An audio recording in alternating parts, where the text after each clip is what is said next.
Welcome back. As you know, I am Eli, the computer guy, here for your daily dose of the roars as I scream about the very stupid and sometimes kind of weird stuff going on in the technology world. Do you remember I do these videos in order to fund a Silicon Dojo, silicondojo.com, free to the end user, hands-on technology education in Durham, North Carolina. We just did a class last night. We do many classes. Many classes are coming up. If you're interested, take a look at our schedule at silicondojo.com. If you want to support our free to the end user tech education, there is a donor box link down below.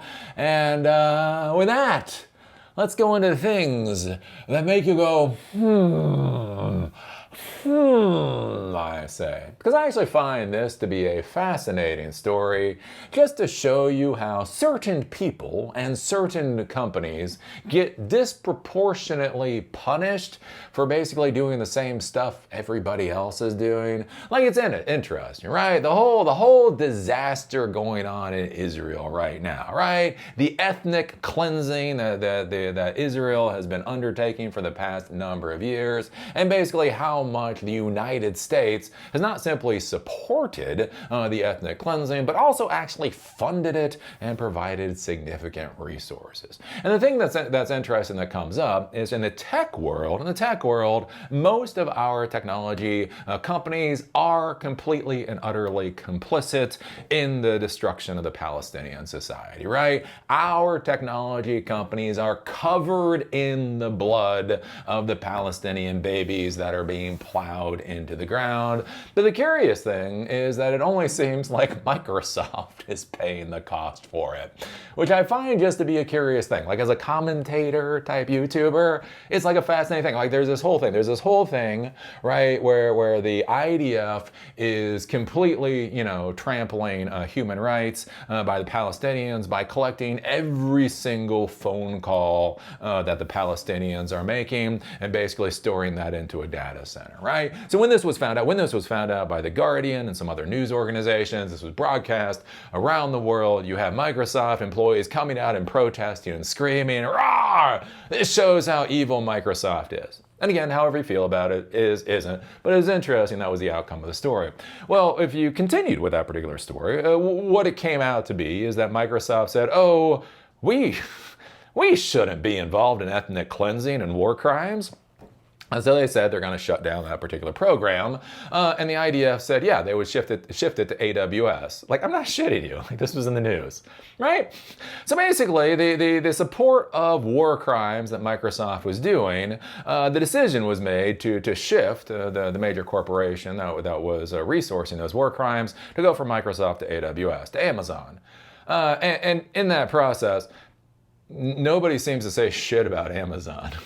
Like how much have you heard people protesting Amazon's support of the ethnic cleansing in Palestine? Right? You don't hear it for some reason.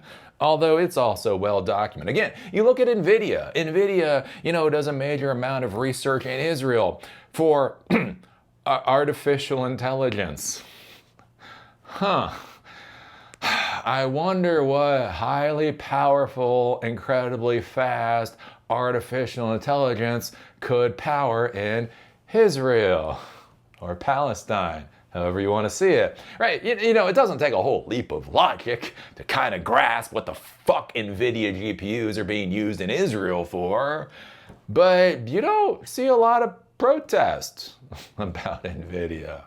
Isn't that weird, right? I talked about that before, the Intel. Intel was going to put $20 billion in funding into Israel, right? The largest private funding into Israel in Israel history. That all fell apart just because Intel fell apart and nothing to do with human rights or anything else. But again, the interesting thing was nobody seemed to say boo about Intel putting $20 billion into a genocidal regime, right? But the weird thing is Microsoft, everybody's been losing their fucking minds over Microsoft, right? You got protesters and sit-ins and strikes and all this kind of stuff all in the news.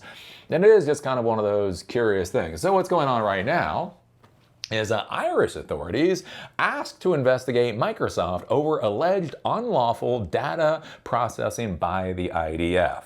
So again, all of that violating human rights and all that kind of stuff that the IDF was doing, that was put into Microsoft's data centers. Microsoft's EU headquarters is in Ireland, so they are now being taken to task for it. Nobody else. Nobody else. What about Amazon? No. But Nvidia? No. Intel? No. Any of these other big tech companies? No, they're fine. We're just gonna smack the shit out of Microsoft. We're gonna prove how serious we are about supporting war crimes by punishing this one company. This one company. No. This single company is complicit in the crimes against humanity. Don't look at the rest of the tech world. It is weird. Again, that's what I find most fascinating about this, is just how fucking weird it is. But anyways, Irish authorities have been formally asked to investigate Microsoft over alleged unlawful data processing by the IDF. The complaint has been made by the human rights group, the Irish Council for Civil Liberties, to the Data Protection Commission, which has legal responsibility in Europe for overseeing all data processing in the European Union. It follows revelations in August by The Guardian, with the Israeli-Palestinian publication Plus 972 magazine and the Hebrew outlet Local Call that a giant trove of Palestinians' phone calls was being stored in Microsoft's cloud service, Azure, as part of a mass surveillance operation by the Israeli military. The ICCL alleges that the processing of the personal data, quote, facilitated war crimes, crimes against humanity, and genocide by the Israeli military. Microsoft's European headquarters are located in Ireland. And so it's very important to understand here that they're going to go after Microsoft. What about AWS? Eli, stop being an aspie. Stop being an aspie, Eli. Joe O'Brien, the executive director of the ICCL, said, quote, Microsoft's technology has put millions of Palestinians in danger. These are not abstract data protection failures. He said that the cloud services, quote, enabled real-world violence, and it was, quote, essential that the DPC move quickly and decisively in view of the, quote, threat to life posed by the issues at the heart of this complaint. He added that, quote, when EU infrastructure is used to enable surveillance and targeting, the Irish Data Protection Commission must step in, and it must use its full powers to hold Microsoft, and only Microsoft, to account. A cache of leaked documents reviewed by The Guardian revealed that Unit 8200, the Israeli military spy agency, had opened talks as far back as 2021 to move vast amounts of top-secret intelligence material to the U.S. company's cloud service. The documents showed how Microsoft's storage facility had been used by Unit 8200 to store an expansive archive of everyday Palestinian communications, facilitating targeted airstrikes and other military operations. The ICCL claims that Microsoft facilitated critical components of Israel's military surveillance Al-Manask system. It says the alleged, quote, removal of the records of intercepted phone calls from EU servers to Israel obscured evidence of illegal processing before investigations could commence within the EU, and claims that unlawful processing was a breach of the EU's General Data Protection Regulation governing use of personal data. Equipped with Azure's near limitless storage capacity and computing power, Unit 8200 had built an indiscriminate system allowing its intelligence officers to collect, playback, and analyze the content of cellular calls of an entire population. And so basically, in Ireland, they're going to try to go after Microsoft for doing that. Even though at this point in time, it has already been in the news that the IDF will be moving their services over to Amazon. What will happen to Amazon? Stop asking those questions, Eli. Stop asking those questions. We are punishing Microsoft for this. I do find this interesting. Again, I've talked about this before, with the kind of consumerization of military type services. Again, when I served in the U.S. Army, right, I did electronics repair back then. We were under the Ordnance Corps. Basically, Signals Corps is what dealt with communications. And here's the thing. If I was sitting there and I was working on a little piece of radio equipment and an artillery shell dropped on my head, there would be a lot of screaming, there would be a lot of crying, but, you know, a U.S. soldier got hit by an artillery shell. That's what fucking happens to soldiers, right? One of the things I find fascinating is with kind of like this consumerization of these military type services is you have companies like Microsoft, right? Like Microsoft. And it's not that Microsoft sells servers, right? Don't get me wrong, even back in the day, right? You had Dell building servers and HP building servers. So if HP was building servers, some of the servers got purchased by the Department of Defense, and some of the servers got purchased by, some daycare facility, right? So again, like culpability when you're selling servers, I don't know. But one of the interesting things now is like everything's tied into services. You're not simply selling hardware. Many times you're not even selling the hardware. You're spinning up the data centers. You're responsible for the data centers. You're responsible for the maintenance and the management and the availability of all of this stuff. And now you have military services that are now using your equipment, right? If I'm repairing a radio and I'm wearing BDUs and an artillery shell drops on my head, right, that's fair game, right? If a Microsoft employee is swapping RAM in a server and an artillery shell drops on their head, that's civilians. Yeah, but... right? And this is the weird thing that's happened over about the past 3 decades, right? I've talked about this before with you heard this about contractors, right? During Iraq, right? Oh my God, Americans would lose their minds because contractors were murdered in Iraq. And again, you're thinking about a contractor, and there's questions, right? Really, should there be Burger King contractors in a war zone?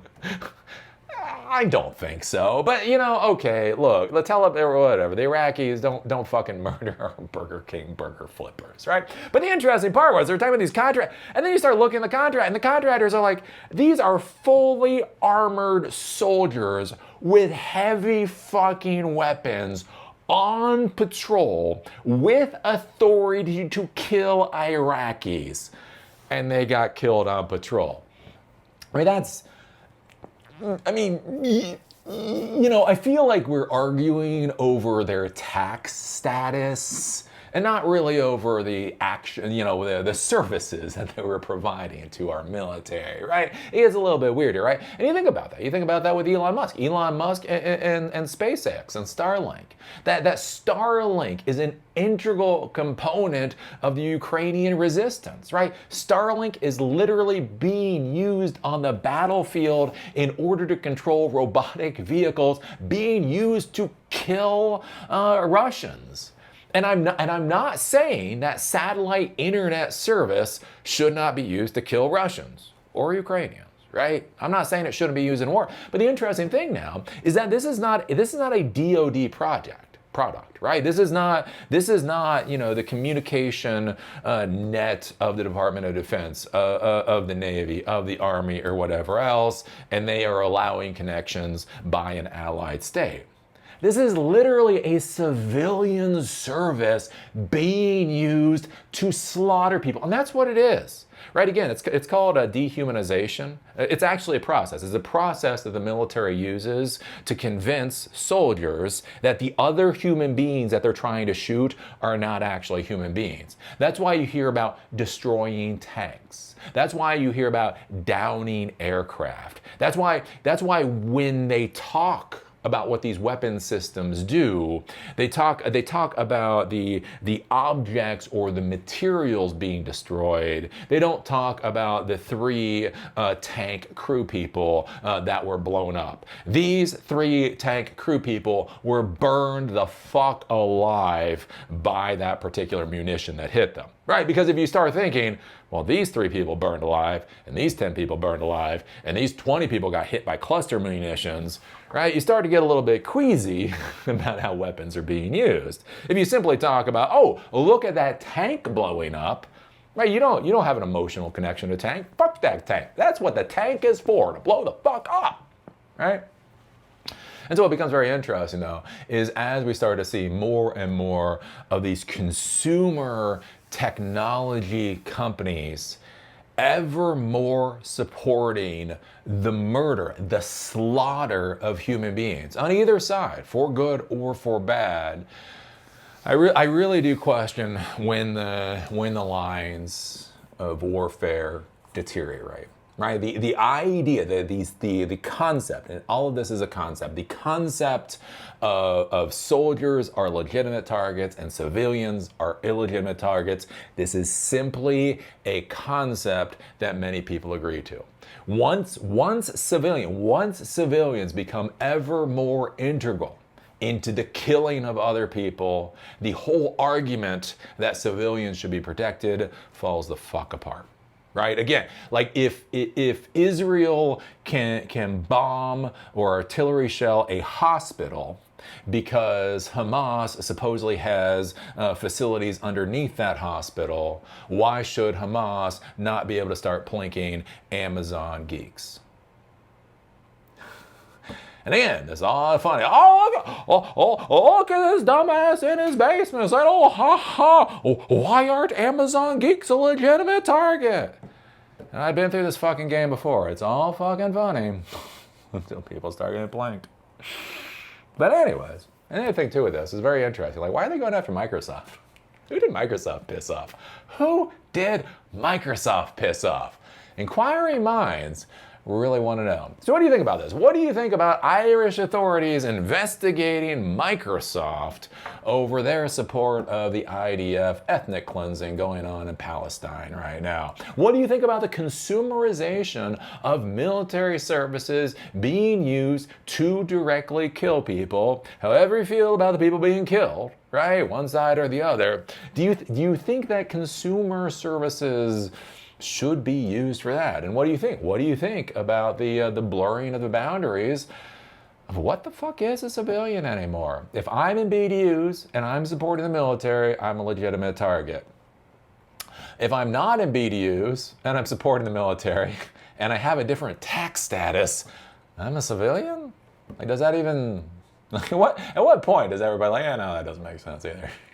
Anyways, I don't know, put your thoughts down below. If you like these videos, give us a thumbs up. If you hate these videos, give us a thumbs down. Call me amazing, call me a dumbass. Just be a real Lutnick and put that strong American comment down below. Do you remember I do these videos in order to support Silicon Dojo, authority-less, gatekeeperless, free to end user, hands-on technology education that empowers you to do whatever the hell it is you want to do in Durham, North Carolina. These are in-person classes. We just had one last night. We're having more coming down the pike. If you're interested, take a look at silicondojo.com to see what our current schedule is. Remember, free to end user is not actually free. That's one of the reasons I'm here. I'm here shaking it every day. If you want to help support the project, there's a donor box link down below. And with that, see y'all later.